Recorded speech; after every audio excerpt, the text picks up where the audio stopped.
Okay, got it. Okay, we are live. Hi, Diana. Hi, Sandy. How are you? I'm good. How are you? Good. What's Good. new with you? Oh, sorry. Sorry, I said, what's new with you? not much. What's new with you? Same old, waiting for this flip to finish off. Good. Yeah, I think that's good, but I think you're going to time it well because I think the market's going to get quite busy. I think Yeah. there's been a little bit, maybe a little bit of a lull in August, but I think it's really going to pick up again hmm come September. So be interesting. Yeah. Um, So today is question and answer day, all about investing, and we've got a few questions lined up that people have asked us to answer, and I think the main one that most people want to know is just building a team. When you want to, actually, I'm going to start with a different question that we have, and let's say, and this question is, then we'll get to the second one. But the first question I think that most people ask is, how do you go from having a 9 to 5 job or having a corporate job or something and stepping into being an investor and making a living being an investor? And you've done that, so maybe you can address that. hmm Yeah, being an investor, I mean, you definitely either need to have a lot of interest in real estate or investing, depending on what type of investing. But I think the major one is your why. Like something needs to drive you to it because you're always going to start with obviously, or I mean, the best way is obviously to keep your job and start building it up Yeah, and then preparing yourself to move into something more full time, giving yourself some time to learn and understand, the how the market works and everything. What about you? yeah. What do you think? Um, yeah, I think a lot of people start investing as a, I'm not going to call it a hobby. I think hobby's the wrong word, but start doing that, keep their corporate job and work up to being able to step out of that job and become a full-time investor. Mhm. So you need to have, I think you're absolutely right. You need to have a why on why you want to do that, but you also need to have a goal. And what is the income that you're trying to replace? How much income do you want to get? And then you got to back it out that way, right? And what steps can you take to replace that income and not have a 9 to 5 job or um, a job? Like what's your goal at the end of the day? Is it to step out of that 9 to 5 job and become a full-time investor, or is it to retire at a certain age? Is it, that age, whatever that age is? If you're young, is that age 30? Is that age 40, 50? At what point do you want to step out of being able to work and have enough income coming in from your investments to not have to have that full-time job? So you need to know your why is it's number one. And then the second one would be, what's your goal and at what point do you want to be able to step back? So I Yeah, think that would or be, a plan, I guess, is also what you're getting at too, right? Because yeah, your goals, that's basically you're setting a plan to kind of be like, okay, within this period, I'm going to get this done, and I'm going to be able to, quit my job within this time frame. And at least you have some kind of plan there that helps you work towards what you want to do. And I yeah, mean, plans always change, but at least you have something and it's developing as you go and you're yeah, learning from it. Like, because that's the thing, especially at the very beginning. I feel like you get in and you think, oh, I want to do, for example, let's say flipping. And then you start getting involved and learning about it. And you're like, I don't know if I want to do flipping. Maybe I want to do BRRRRs or something, or they're completely different strategy. yeah, So I feel like yeah, when you're getting into it, you're just also like learning is such an important part to help you. And like that, because of that, you start evolving and then your plan will start evolving too. So I mean, what your plan is at the beginning will completely change, but at least it helps you to visualize the direction you're going to go in.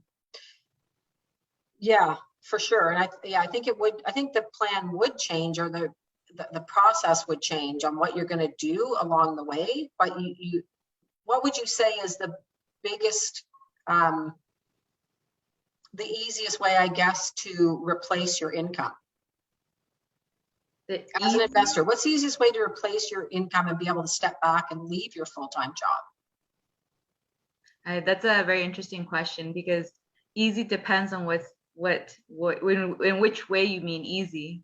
For example, if you want the least amount of work and least amount of stress, then I'd probably say private lending, or being or like being a landlord, just buy and hold.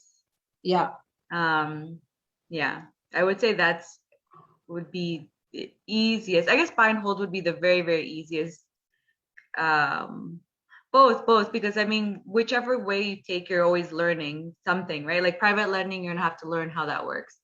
With having tenants, you want to learn how to screen your tenants. You want to learn how to, make sure you're putting in the right tenants in there so you're not creating problems for yourself.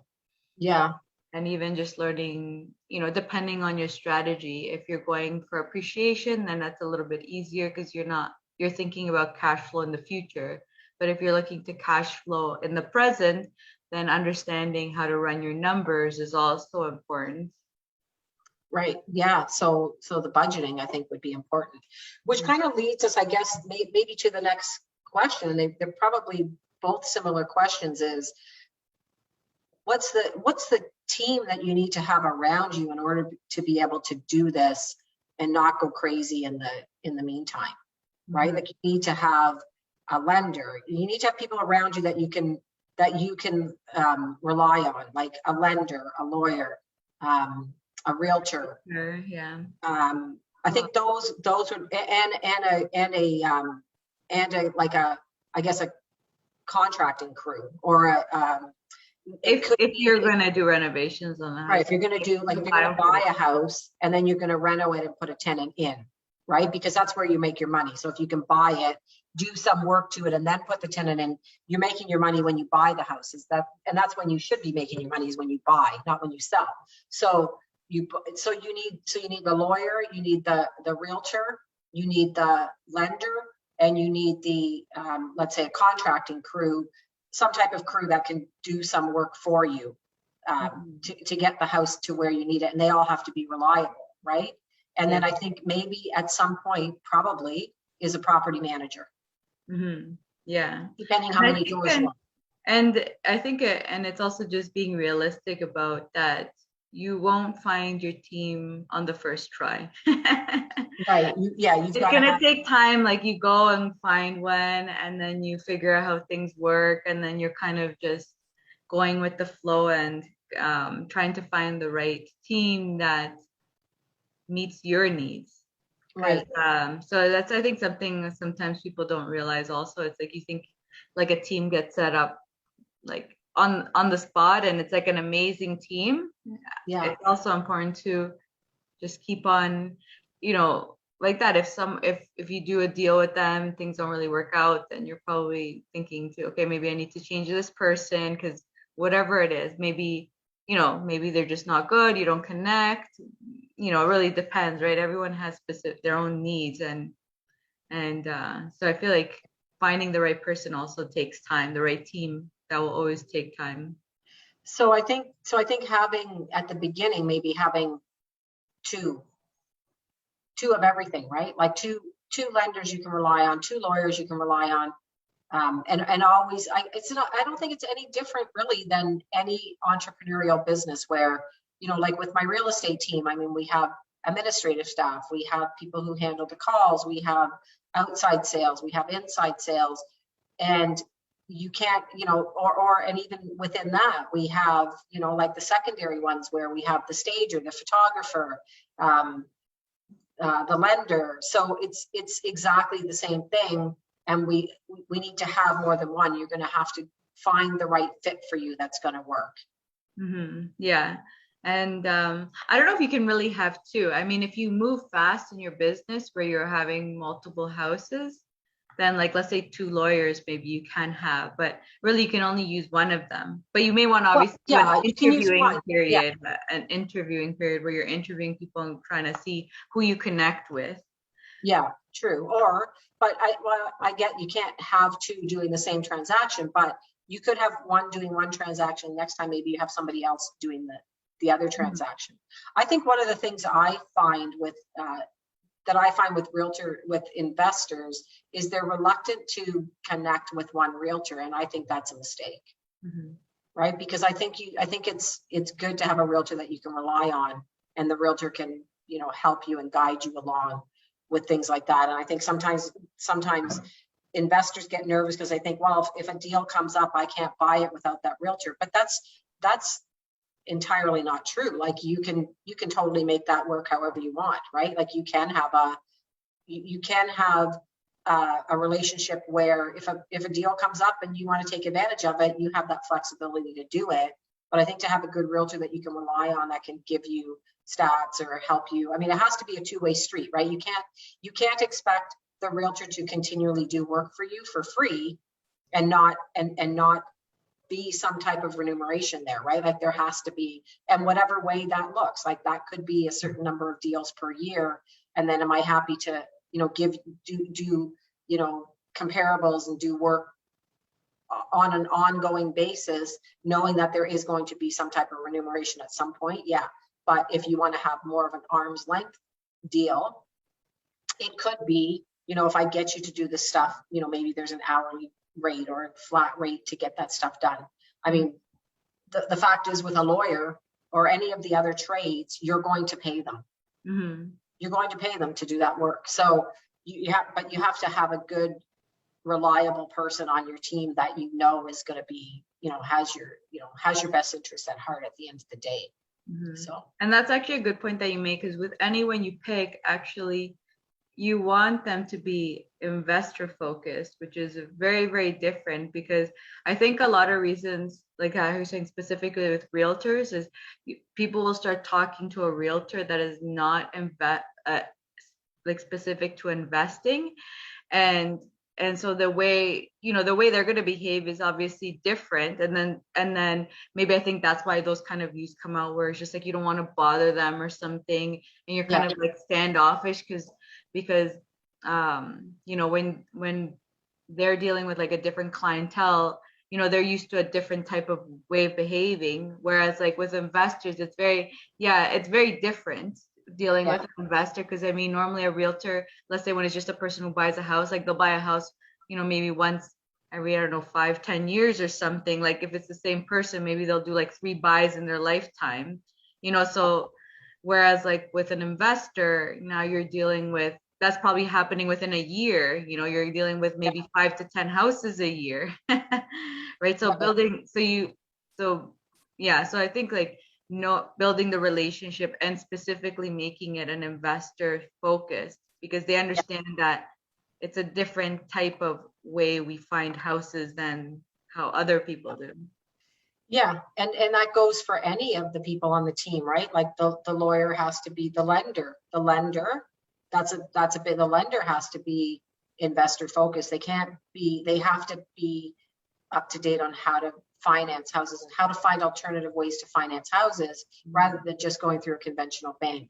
The same with the realtor. If the realtor's not, like you say, if they're not an investor themselves and they've never dealt with investors, they only deal with families, and it's a little bit different, because there is a different criteria. Like no investor wants to get set up on just an auto search and they're getting every single listing, because that just becomes white noise. It has to be filtered down, and here's an opportunity. So you have to have, basically, as a realtor, you have to have, you know, I guess, for lack of a better word, you have to have boots on the ground to find some of these deals. You can't just be relying on the MLS, because it's not going to work. But I mean, the reality is we do that with everybody, regardless of whether they're an investor or not. We want our clients to get access to everything that's available, because otherwise they don't really need us. If they just going online to look for properties, they don't need us. So we have to go over and above that.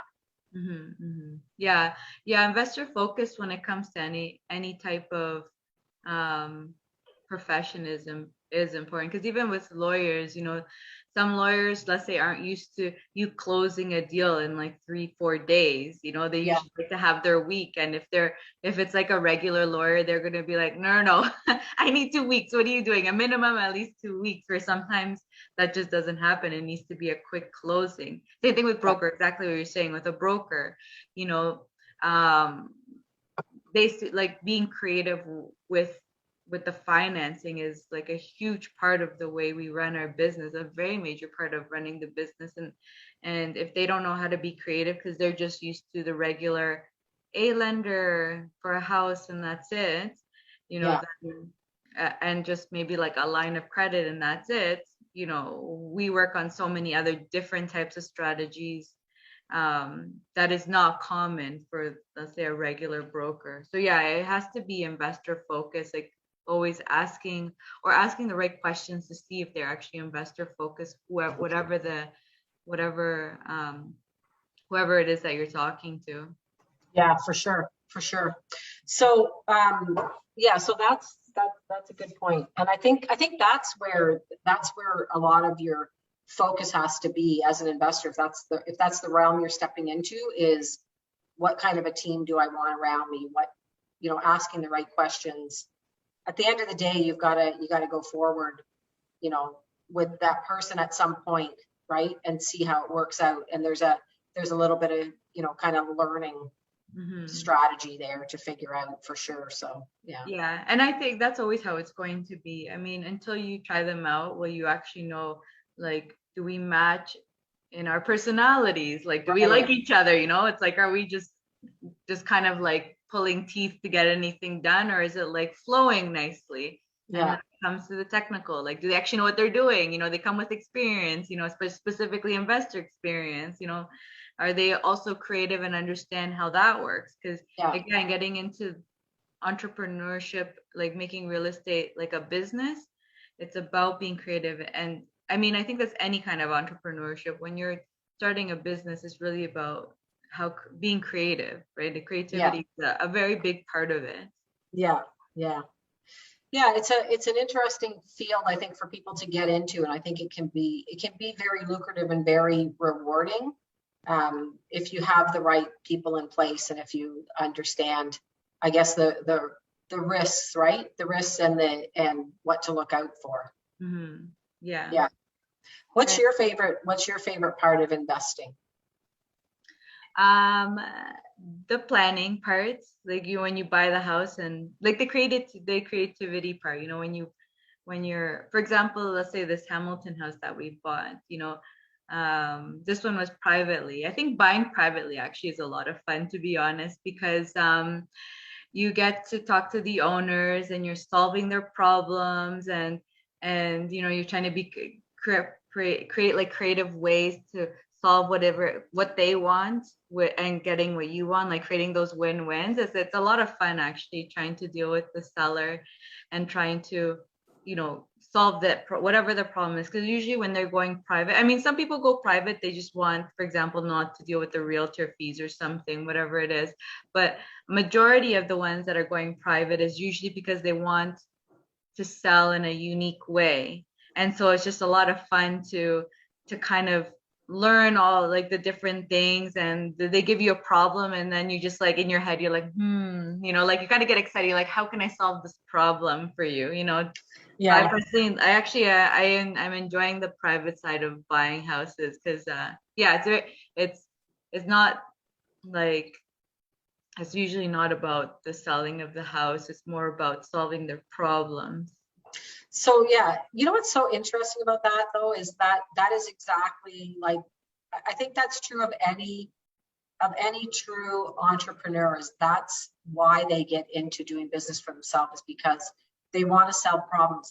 In fact, I was having this conversation with a client on the weekend, and or a person that was telling me that we were just talking about real estate and, you know, what I love about the job, and that was exactly it. And it was solving people's problems and coming up with, you know, educating the buyer, educating the seller on what their options are, and letting them make the best decision they can with all of their options. Because what they were saying to me was they knew somebody who was a part-time realtor, and that's what they were asking me, what's the difference between a part-time realtor and a full-time realtor?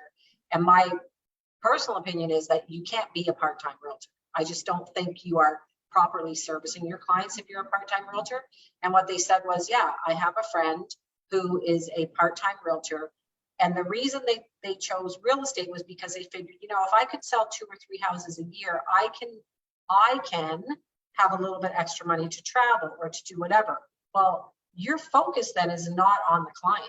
You're focused on making a few deals a year in order to travel a little bit more. But how are you properly servicing the client if that's what your goal is? Like, I know on our team, like everybody in our team just loves to solve people's problems. Like with a buyer, you know, they want to buy a house and maybe they want to buy a house in a certain area and they can't. You know, how do we fix that problem? So we will normally sit down with them and ask a lot of questions, right? One of their questions was, how many houses does the average person look at before they buy? And is there a way to make that time frame shorter? And there absolutely is. And that's why we book appointments with buyers and sellers first and sit down and really figure out, what's your end goal? Like, where do you, as a buyer, where do you want to live? What's your budget? And then we go into questions, because buyers think that that's the only questions they need to ask is, okay, this is how much money I have, and this is what I want to buy. Where then we go into questions like, you know, if they're young, are you planning to get married in the next couple of years? Are you planning to have kids? You know, do you think you might be moving out of the province? Like, do you think your job will take you? How stable is your job? And a lot of times at the beginning, some people are like, well, you don't need to know that, but we do, because we want to get you into the best house so that if in 2 years from now or a year from now you have kids, you're not stuck in this place that's way too small. Can we stretch it out? Or is this a property you just want to be in for the first 2 years? And the same with people selling. Why are you selling? What's your goal? Like, and sometimes with people, it's, I want to sell because this house isn't big enough. Well, okay, if we can't find you the right house, is there an opportunity to renovate this house and make it bigger? Or are there things that you just can't do here? Are you maxed out on the lot? Is this an area, you know, is it a townhouse that you just can't make bigger? So then we can educate the person. And I think it's the same thing with investing, where you're saying, you know, we love to solve people's problems, is exactly the same thing. And I think any entrepreneur in any business, that's what your focus needs to be. How can we solve people's problems? And the more problems you can solve for people, the more you'll get what you want. The more you'll get to, you know, everything else is just a byproduct of that. Mm-hmm. Yeah, I completely agree. I think, yeah, exactly what you said. Any entrepreneur, or any good entrepreneur, I guess, is a problem solver, I would say, because it is that is basically entrepreneurship, is exactly what it is. Like, you're starting a business, and to start your business, it needs to be solving some kind of problem, or else, like, what is it for? you don't have a business, right? At that point, Yeah. we have a business. So yeah, okay. Any other questions that you've had? Let's say I'll dig up some more here, but any other questions that you've had that you want to address? What would you say, let's say then, for as a realtor, what do you say are, you know, like what are the kind of questions that people that are looking for a realtor should ask, specifically for an investor related realtor? Like, what are the different kind of questions that between the two? Okay, I think you need to know, is the realtor an investor? Mm-hmm. Number one, because I think that's very important, that they need to, it's like having a home. How do you get around it without asking them that? Because I knew beforehand, when I would ask people that, they would just be like, yes. Well, I think you can tell just by the questions that you ask them, you know, that people know what you're talking about, right? So if you're asking them about, you know, things like return on investment, or, you know, what's, you know, where are the areas that are in transition, and how do you tell when an area is in transition? How do you tell that that's an area that's going to continue to go up? And if they can't answer questions like that, then they probably aren't an investor, and they probably, that's a great point, right? Because as a buyer and end user, things that are important to them are things like, you know, maybe schools, maybe proximity to work, grocery shopping. Those things are important to investors as well, because if they're going to flip the house, that's going to give you good resale.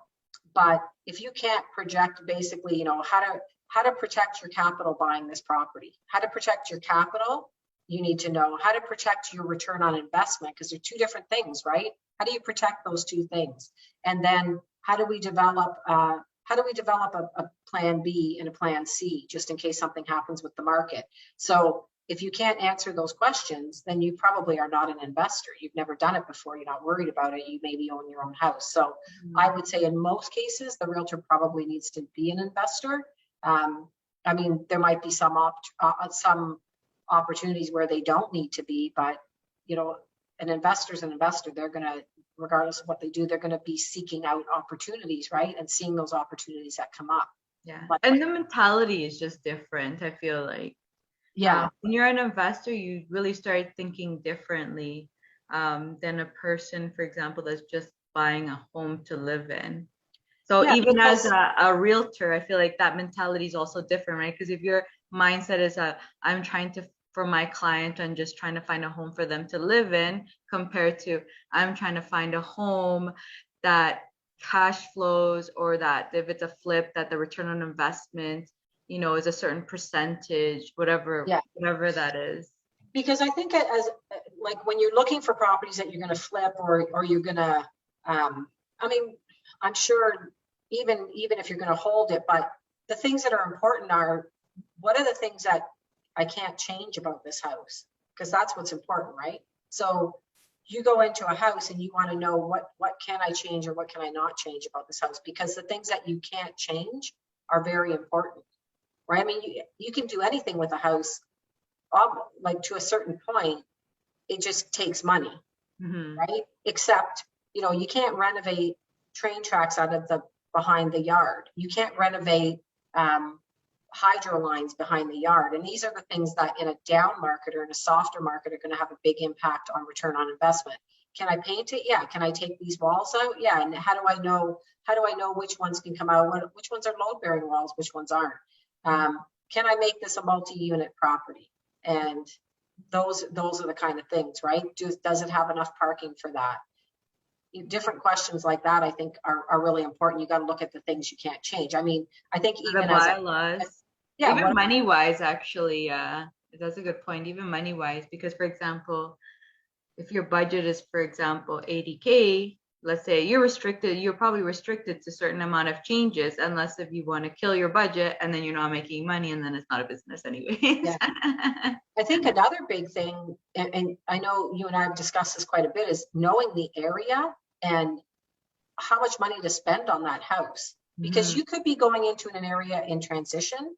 And if you're going into an area in transition, you need to know, what do I need to spend on this house? Like, I don't want to over improve it. Do I need to put high-end granite here and, you know, top of the line light fixtures? Or am I just at that point, it doesn't make any sense. There's a certain threshold where you're not getting any more return on your investment. So yeah, I need to put a kitchen in here, but am I blowing out walls or not need to? Like, you know, in the Hamilton area, if you're downtown, I mean, there's very typical 2.5-story detached houses here in Hamilton. The basements are low.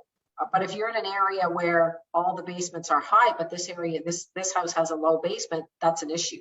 But if you're in an area where all the basements are low, it's not an issue.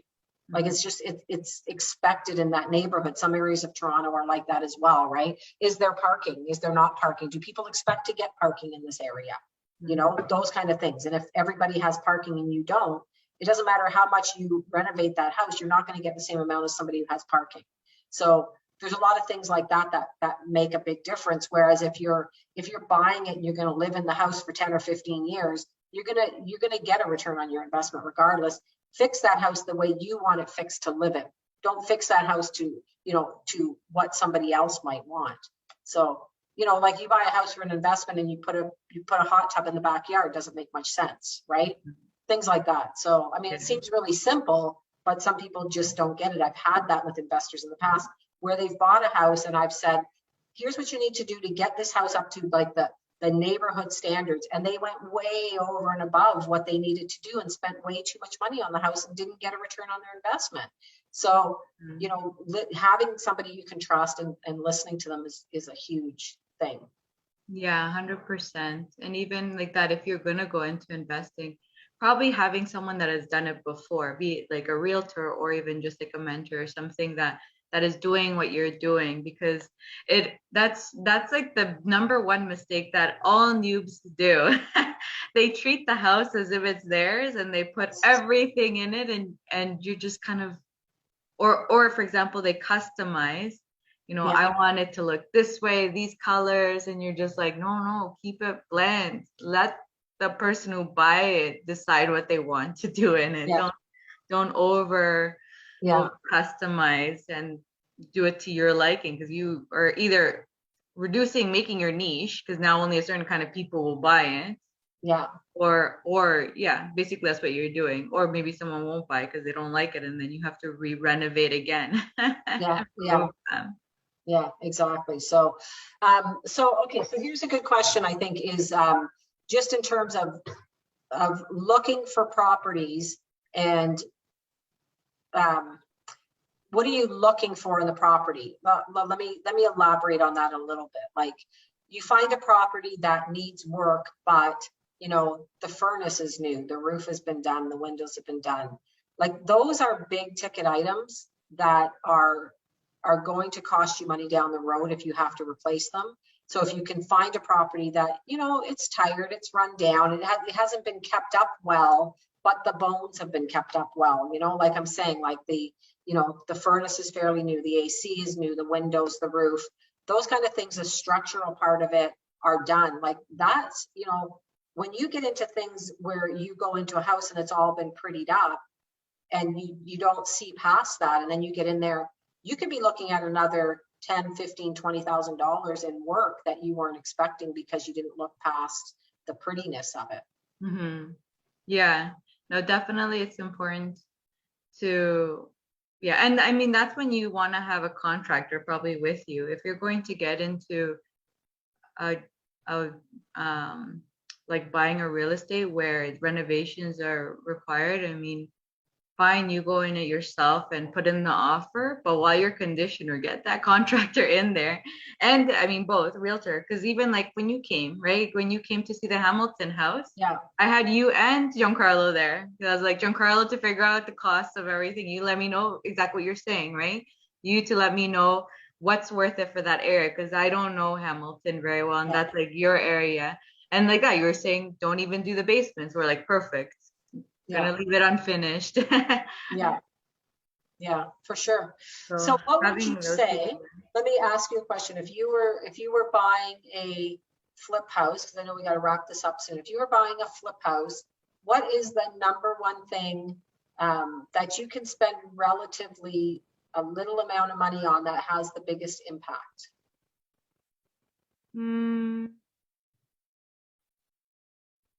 I mean, that's a very interesting question, because so many little things, like depending on the house, it could be something as little as painting it, or doing the flooring. But I would say, but if you want a bit more value, I would say like the bathroom and the kitchens. Yeah. One or both of those would be the thing where you're gonna get the most value in. Okay, so another question. What is something that's relatively, I'm going to say maybe easy to do, relatively easy to do in a house that gives you a big bang for your buck, but most people overlook? Mm, And I have something in mind. I want to see how you answer that. something easy. It's relatively easy. What is one thing that you think, and your opinion might be something totally different, but what's one thing that you think is relatively inexpensive and easy to do, but has a big impact? Now, let's say, I don't know, because I feel like I'm thinking too big. okay, yeah, that's what I was just going to say is take out bathrooms and kitchens, because we're not like, we're going to assume that, you know, we know the bathroom and the kitchen are big ticket items that But you do know need what to might be. be actually something that's simple, like if you're going to older homes and they have like the wood paneling, getting rid of that.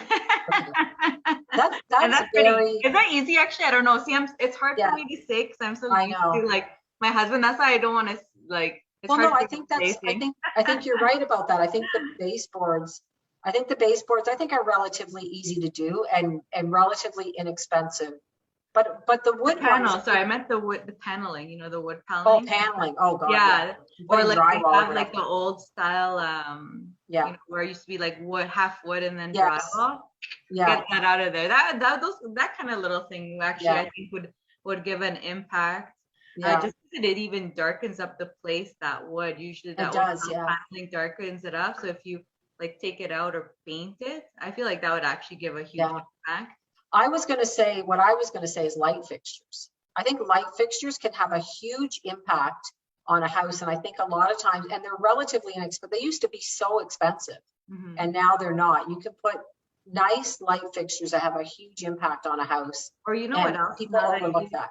you know what else actually, now that you say that, a lot of people think, for example, removing the cabinets completely, whereas like the actual doors are nice, and it's the accessories also are a huge thing, Yeah, you know, you're or right. like, or even if you do vanities, Yeah, sometimes painting the bottom and maybe changing the top, because sometimes maybe the top is also, yeah. sometimes you don't have to fully like get rid of the vanities or get rid of the cabinets.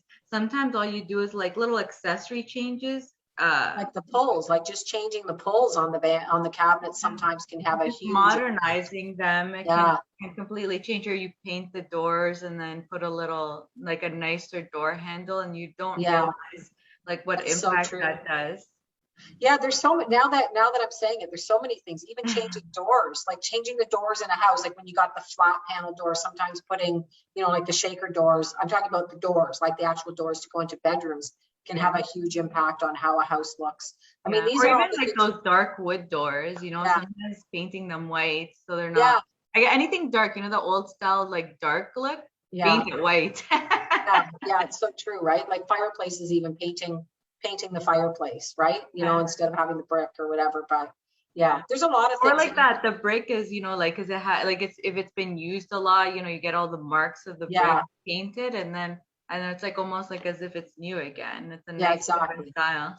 Exactly, for sure. Yeah, that has a big impact. So I think there's a lot of things, like now that we've said that, there's a lot Yeah, of I things know. that like switch plate covers, registers, like the registers for the heating registers, different things like that, right? That can have a huge impact. But sometimes the baseboard where you got the small baseboards, and Go to the big.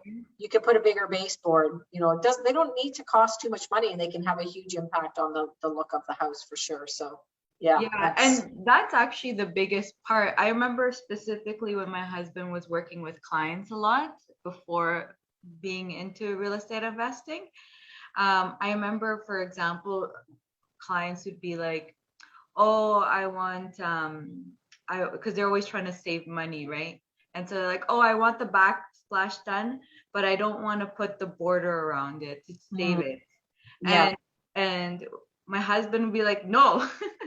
I was like, it's not gonna look nice, and it's not that big of a difference in cost that Yeah, to put like the nice little board, the metal border around the right. backsplash. Just And makes there it was, finished. yeah, and usually, because I've seen houses where they don't properly finish things. Like, let's say you have the backsplash and they don't finish it with the border, it actually makes it not look that good. Yeah, But yeah, the finishings are always the most important thing, which for some reason I don't know why people like to skip out on the finishes. yeah, And and so the finishes are, I feel like, the more important part of things. for sure. Um, That's it's yeah, like, yeah, like the that's flooring. I don't know. You could like even paint the flooring if you wanted to yeah, remove the scuffs, or sand the flooring or whatever, depending on the kind of flooring you get. Like there's so many things you can do, but it's really the finishes, like you said, like the baseboards, yeah, like the accessories. yeah, yeah, Like those are what, like, you always have to finish it. And I don't know why. At least with clients, there's some clients that they would be like trying to go as cheap as possible. Like, what if I remove this? What if I remove that? And like, no, you're not removing it, because it's gonna not. Then you're. It's kind of like, then what's the point of the renovation? Because you're true. not adding value to it anymore. You're just like, if anything, now the next person's gonna have to remove it and then put it Right, back to put in that. Because once you right. don't put it in at the beginning, it's Yes, very hard to put it in afterwards. exactly. Yeah, it doesn't work for sure. That's a good point. So, okay, we're coming up on the top of the hour. So, next week I'm on vacation, so we aren't doing our live. So we're back the week after that. What are we doing that week? What are we on that week?